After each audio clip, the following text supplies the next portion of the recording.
नमस्कार, मैं दीपक शर्मा और मेरे YouTube मंच पर आपका स्वागत है। दोस्तों, जो बाहुबली कैमरे पर कहता हो कि उसने बंदूक उठाई, गोली मार दी और हत्या कर दी, जिसके रिश्ते दाऊद इब्राहिम जैसे सरगना से रहे हों और जिसकी हिस्ट्री शीट में हर तरह का जुर्म दर्ज हो, अगर ऐसे गुंडे के खिलाफ चंद बेटियां, हमारी बेटियां, आपकी बेटियां, अगर कहती हैं कि इस गुंडे ने उनसे छेड़छाड़ की है और सुप्रीम कोर्ट कहे कि एफआईआर होनी चाहिए, तो क्या ऐसे गुंडे को जेल जाना चाहिए? लेकिन ऐसा गुंडा जेल क्यों नहीं गया? उसकी वजह यह है कि एक तरफ ये बेटियां हैं जो खिलाड़ी हैं, जो चैंपियन हैं, जिनके साथ कोई नहीं था अब तक, और दूसरी तरफ एक बाहुबली है जो बीजेपी का बाहुबली सांसद है और उसके पीछे बहुमत वाली सरकार खड़ी है, इसलिए जेल नहीं जा रहे थे। लेकिन आज की तारीख में उत्तर भारत की सबसे मजबूत बिरादरी पंचायत, और वो भी खाप पंचायत, इन बेटियों के पीछे खड़ी हो गई। और वो खाप पंचायत जो अगर जिद पर आ जाए तो दुनिया की कोई हुकूमत उनसे टकरा नहीं सकती। हकीकत यह दोस्तों कि जंतर मंतर के इस अखाड़े पर असली दंगल आज शुरू हुआ है। 21 तारीख तक सरकार बातचीत नहीं करती, समाधान नहीं निकालती, तो 21 तारीख के बाद में फिर आगे की रणनीति फिर बनाई जाएगी। अब उधर बेंगलोर की सड़कों पर, कर्नाटक की गलियों में मोदी जी के रोड शो में फूल बरसाए जा रहे हैं, और कुछ ऐसा ही मंजर अमित शाह की उन महंगी रैलियों में भी है जहां पर किराए की भीड़ लाई जाती है। लेकिन जाहिर तौर पर यकीनन जब मोदी और शाह दिल्ली वापस लौटेंगे तो उनकी बेचैनी बढ़ने वाली, क्योंकि आज जो खाप पंचायत के चौधरियों की बैठक हुई जंतर मंतर पे, उन्होंने मोदी सरकार को अल्टीमेटम दे दिया, अल्टीमेटम। और ये अल्टीमेटम को दिन का है, 15 डेज वार्निंग है, 15 दिन का समय है कि इन 15 दिनों में इस गुंडे को अगर पकड़कर जेल नहीं भेजा तो फिर 21 मई को फिर बैठक है। और ये जो बैठक खाप की होगी, उसके बाद पूरे उत्तर भारत में, दिल्ली के चारों तरफ फिर वही मंजर होगा जो किसान आंदोलन में हुआ था। जिन लोगों के मुंह पे धूल लगी हो और रोज आईना साफ कर रहे हो, उनका क्या किया जा सकता है? कुछ नहीं किया जा सकता। ये अहंकार ले डूबेगा। उनको लगता है मेरे पास दिल्ली पुलिस की ताकत है, मेरे पास सीबीआई है, ईडी है। लेकिन वो लड़ किससे रहे हैं? वो किससे लड़ रहे हैं? वो जाट और गुज्जर से लड़ रहे हैं। जाट और एक गुज्जर सिर्फ जाट और गुज्जर नहीं है। यदि खेत में पसीना बहाकर, खेत का जमीन का सीना चीर कर यदि वो अन्न उगाता है, तो उसका एक बेटा जी जान लगा के उस सीमा पे सुरक्षा करता है देश की, और सीने पे गोली झेलता है। अब टाइगर का तो आप खुलासा सुनेंगे, और हम और टाइगर मिलकर ये जो पूरा दंगल है, पर्दे के पीछे क्या हो रहा है, मोदी क्या सोच रहे हैं, बृजभूषण इस वक्त वो किस मनोस्थिति में है, या ये जो खाप पंचायत है ये क्या करने वाली, इसको पूरी तरह से हम डिकोड करेंगे, तह में जाएंगे। लेकिन मान लीजिए कि अगर वाकई पुलिस हाथ पर हाथ रखकर बैठ जाती, अगर मान लीजिए कि मोदी और शाह रीथिंक नहीं करते, वो फिर से विचार नहीं करते, फिर से रीअसेस नहीं करते, फिर से इस पूरे घटनाक्रम का आकलन नहीं करते, जिद पर अड़े रहते हैं मोदी और शाह, और वो जो अहंकार है वो बदस्तूर बरकरार रहता है और ये आंदोलन बढ़ता चला जाता है, फिर क्या होगा? क्या ये जो आंदोलन है ये कहीं ना कहीं 2024 तक मोदी को एक गहरी चोट कर जाएगा? इसको समझते हैं। चंद सेकंड दीजिए और फिर टाइगर के खुलासे की तरफ जाहिर तौर पे हम बढ़ेंगे। अब जाहिर तौर पर अगर 21 मई से पहले ये गुंडा गिरफ्तार नहीं हुआ, ये बाहुबली गिरफ्तार नहीं हुआ, तो जो अगर हम राजनीतिक फलक पर देखें, सियासी फलक पर देखें कि इसका इम्पैक्ट क्या होगा, मोदी की जिद कितनी महंगी पड़ेगी, मुझे लगता है कि सबसे पहले हमें दिल्ली के चारों तरफ, पश्चिमी उत्तर प्रदेश यानी मेरठ है, अलीगढ़ है, मथुरा है, आगरा है, मुजफ्फरनगर है, सहारनपुर, ये बेल्ट को हमें समझना होगा। और यही बेल्ट नहीं, हमें दिल्ली से सटी हरियाणा की बेल्ट भी समझनी होगी। हमें वो पंजाब तक जाना होगा जहाँ पर जाट बाहुल्य सिख हैं जो इसमें शामिल हो रहे हैं, और हमें राजस्थान का वो हिस्सा समझना होगा जहाँ पर जाट की तूती बोलती है। ये जो बेल्ट है, इस बेल्ट में अगर जाट, गुर्जर और बाकी लोग, अगर ये इनमें ध्रुवीकरण हुआ, बेटियों को लेकर, अस्मत को लेकर, इज्जत को लेकर, घर घर और महिलाएं निकल आईं और खाप डटी रहीं हुक्के के साथ, तो हुक्का उधर गुड़गुड़ाएगा, लेकिन किसी का सियासी हुक्का ये बंद कर देंगे, हुक्का पानी बंद कर देंगे। ऐसी इनमें ताकत है और ऐसा इनका इतिहास है इस पूरी बेल्ट में। तो जाहिर तौर पर जो जानकार कहते हैं कि कम से कम 30-40 सीटें लोकसभा में, 30 to 40 seats that can be impacted, उन पे इम्पैक्ट होगा। और एक चीज़ हमें नहीं भूलनी चाहिए कि 2014 में और 2019 में, 14 और 19 में 2 बार जाट हैं, गुर्जर हैं और भी तमाम ओबीसी हैं, इन सब ने कहीं ना कहीं मोदी की अलख को जलाया है, मोदी को वोट किया। एक्चुअली ये मोदी का वोट बैंक जिसमें दरार पड़ सकती है और गहरी दरार पड़ सकती है। तो इसका एक बहुत व्यापक असर देखने को मिल सकता है।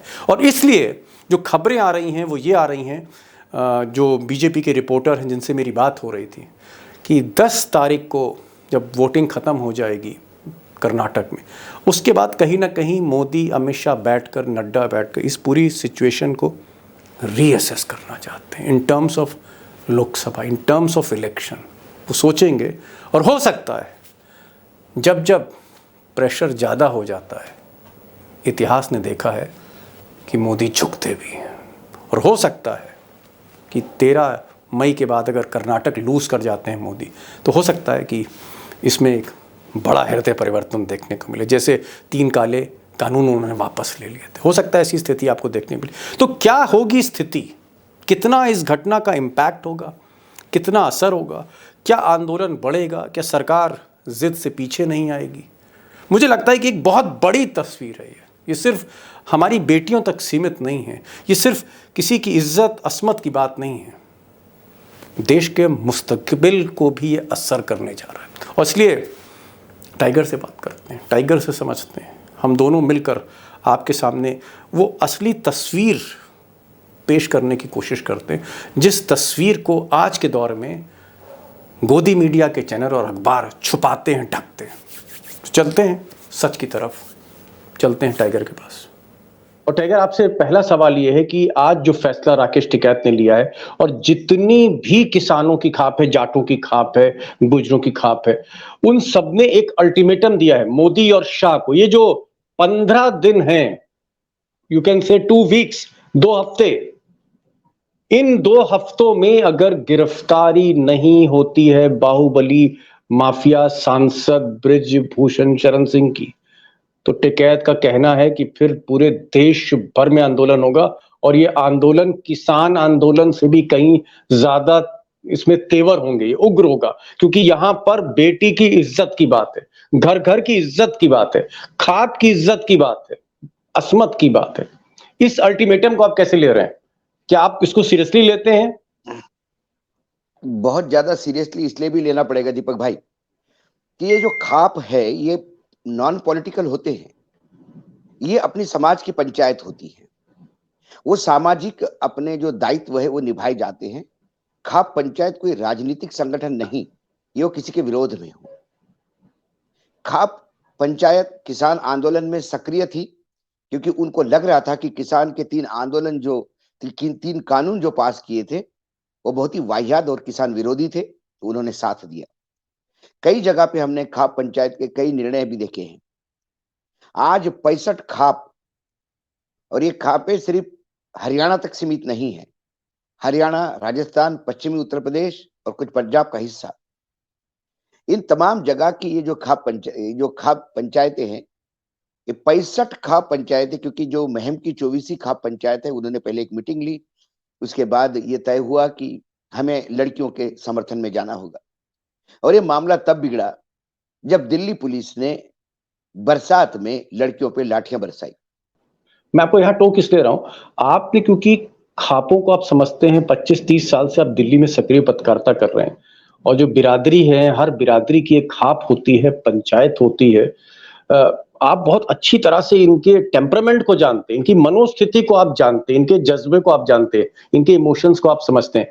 इनके गांव की लड़की अगर छेड़ दी जाए और उसको, उस आदमी को बचाया जाए, या वो गुंडा हो, जैसे आज खाप वाले कह रहे थे कि बृजभूषण गुंडा है, ये जो मामला है जो इतना सेंसिटिव है, ये जो खाप पंचायत है, इन्होंने जो अल्टीमेटम दिया कि हमारी घर की बेटियां हैं, हमारे घर की बेटियां हैं, बहू हैं, हमारी ये अस्मत है, इज्जत है, इस पर हाथ डाला है, इसके लिए हम किसी भी एक्सटेंट पे जा सकते हैं।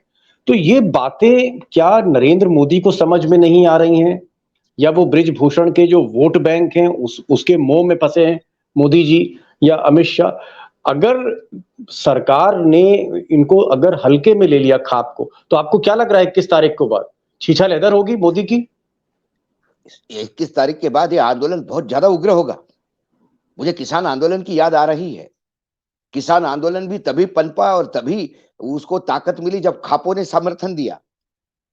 आज भी खाप पंचायत कोई मनमानी नहीं कर रही है। आज खाप पंचायत की 4.5 घंटे की मीटिंग चली उनके रिप्रेजेंटेटिव्स की, और उन्हें ये बात कही, हम 15 दिन देते हैं इस गुंडे को अरेस्ट करने के लिए। क्या बाहुबली और क्या ये शब्द यूज करते हम, ये शब्द यूज करके हम उनको महिमा मंडित करते हैं। गुंडा है, गुंडे को गुंडा ही कहना चाहिए।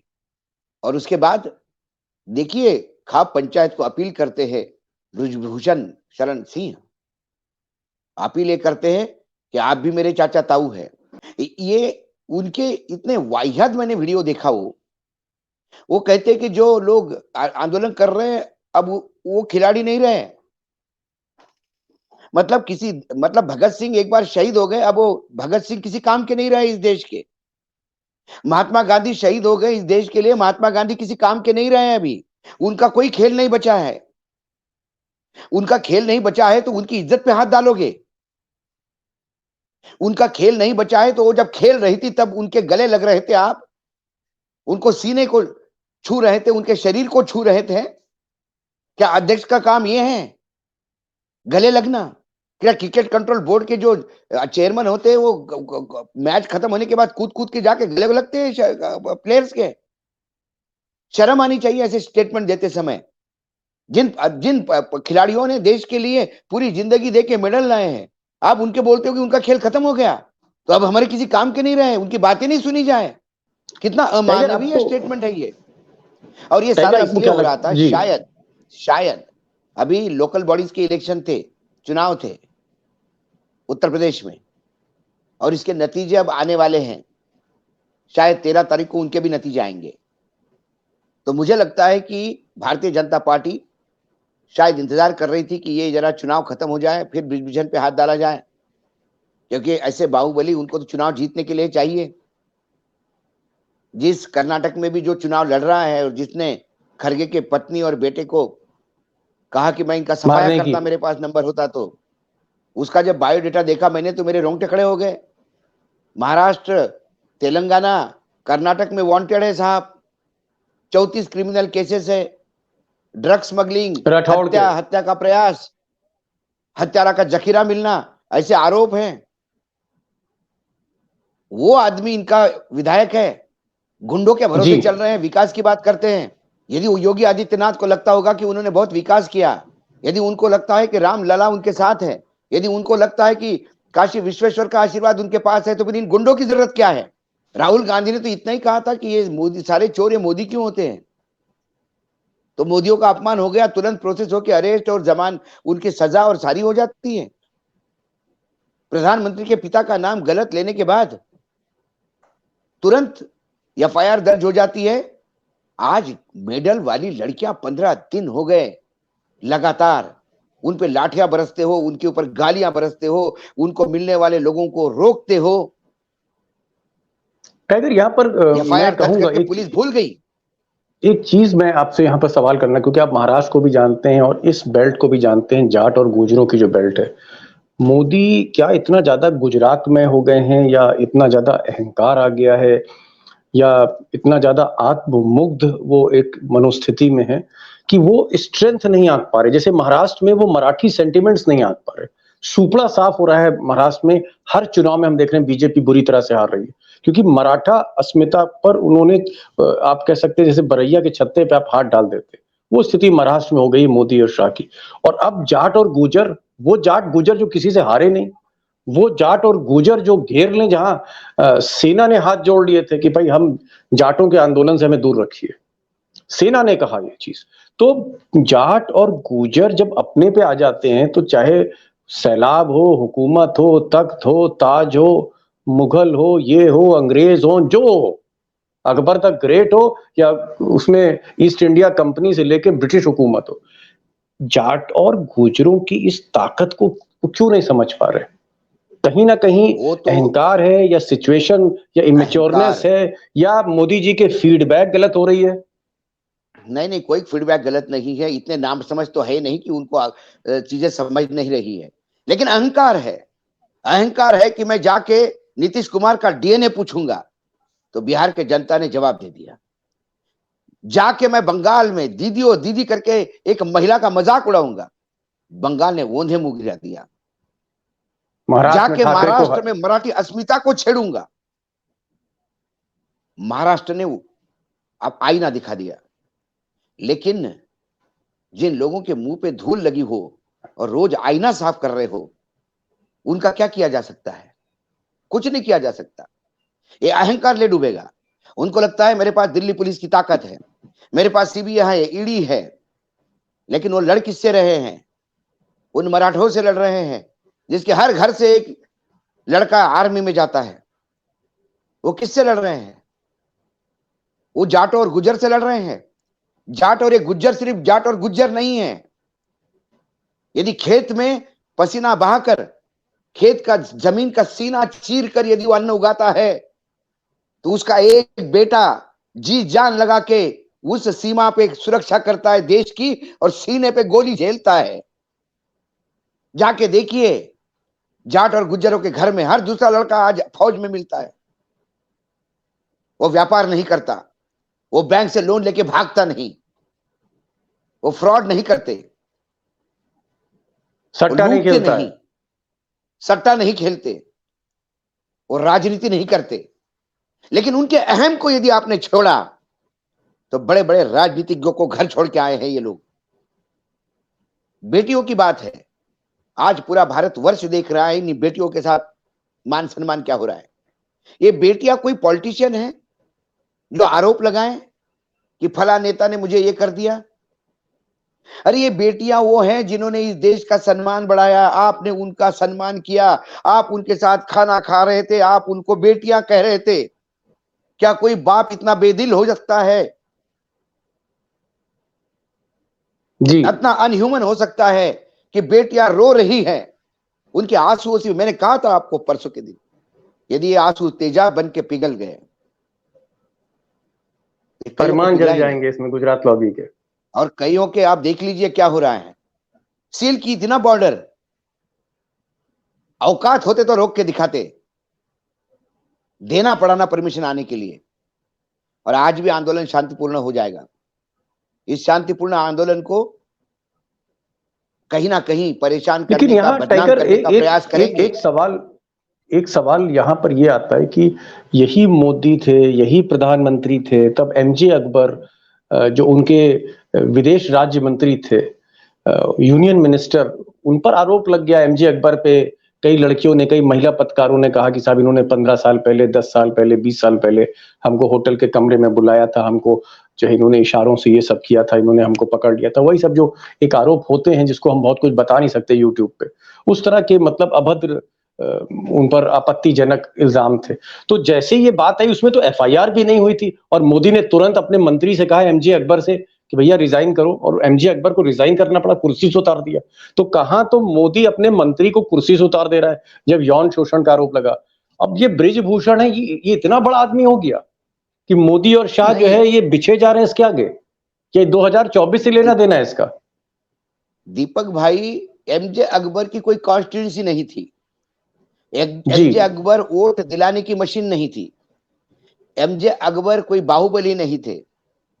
वो पत्रकार थे, वो लिख लिख के बीजेपी की सेवा करते आए, बीजेपी ने उनको पारितोषिक दिया, समय आने पे शहीद करवा दिया। लेकिन ये जो है मोदी है तो मुमकिन है, विश्व गुरु, नया विकास, 9 साल के बाद ही देश का माथा उठा ऊपर हो गया। 9 साल के पहले देश घुटने के बल रेंग रहा था। अटल जी के 5 साल भी वो घुटनों के बल ही रेंग रहा था। जब मोदी जी 15 साल मुख्यमंत्री थे गुजरात में, तब गुजरात देश का हिस्सा नहीं था, तब भी देश घुटनों के बल चल रहा था। आईसाइट खराब हो गई है जेपी नड्डा की, जो उनको देश घुटनों पे दिखाई देता है। अरे अटल जी के सामने भी देश उतना ही ताकत के साथ खड़ा था। अटल जी ने भी पूरे विश्व में अपना नाम किया था। उनकी भी सरकार थी, इन्हीं बीजेपी भाजपाइयों की सरकार थी। उसको भी घुटने के बेल पे कहने वाले इतने अंधे भक्त हो गए हैं ये कि शर्म आती है खुद ये पार्टी के अध्यक्ष कहलाते अपने आप को। अटल जी ने कहा था जब पहली बार प्रधानमंत्री बने, तो हाउस में कहा था, रिकॉर्ड पे है चीजें। उन्हें कहा था कि लोग मुझे कहते हैं कि अभी तक देश में कुछ नहीं हुआ, मैं कहता हूं बिल्कुल गलत है। अभी तक देश में कुछ नहीं हुआ ये कहने वाले इतने मूर्ख है। वो जानना चाहते तो मैं बता देता हूं कि ये देश 1947 से लेकर सिर्फ राजनेताओं ने नहीं चलाया। यहाँ किसान भी खपे हैं, यहाँ मजदूर भी खपा है, यहाँ महिलाएं भी खपी है, पुरुष भी खपे है, दलित भी खपे है। हर एक ने अपने जी जान लगा कि इस देश को आज इस स्थिति में लाया है। यदि मैं कहूं देश में कुछ नहीं हुआ तो ये पूरे देश का अपमान है। ये अटल जी थे, ये वही उन्हीं की पार्टी है जो 2000 बोलते हैं 9 साल के पहले देश घुटने पे था। तो इनको अभी गुंडों की जरूरत होती है चुनाव जीतने के लिए। ये विकास, मोदी का चेहरा, नरेंद्र मोदी, चाणक्य जिसको आप मैं जुगाड़ कहता हूं जी, ये सारे सिर्फ शब्द है, सामने दिखाने वाले पोस्टर्स है। असलियत इनकी है। इनको अब चुनाव जीतने के लिए गुंडे बदमाशों की जरूरत पड़ती है।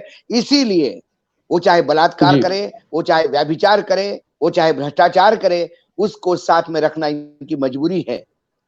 लेकिन इस बार ये भ्रष्टाचार और व्यभिचार का मामला देश की उन लड़कियों के बारे में है जिन्होंने देश के लिए मेडल्स लाए। जी नहीं, मैं आपकी बात समझ रहा हूं। आपका ये कहना है कि मोदी जी की हालत इतनी ज्यादा पतली है राजनीतिक रूप से कि ब्रिजभूषण गुंडा भी उनको एक बहुत बड़ा वोट बैंक दिख रहा है।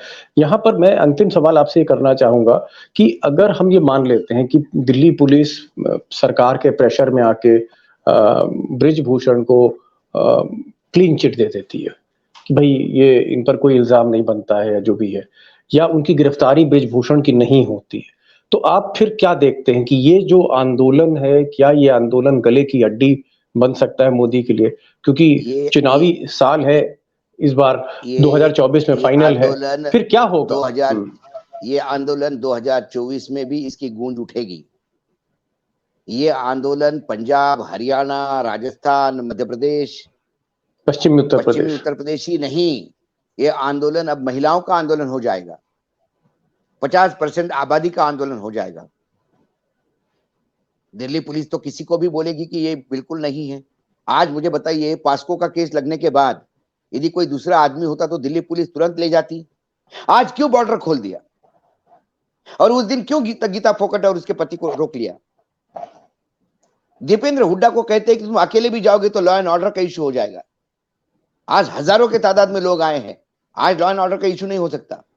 आपको लगता है, टाइगर, लास्ट क्वेश्चन, अगर सपोज करिए अब 3 महीना हो गया, 15 दिन से धरना चल रहा है, अगर पुलिस प्रेशर में काम करके गिरफ्तार भी कर लेती ब्रिजभूषण को, तो मोदी जी की हालत वही होगी या गुजरात लॉबी की हालत वही होगी कि 100 प्याज भी खाए 100 जूते भी खाए?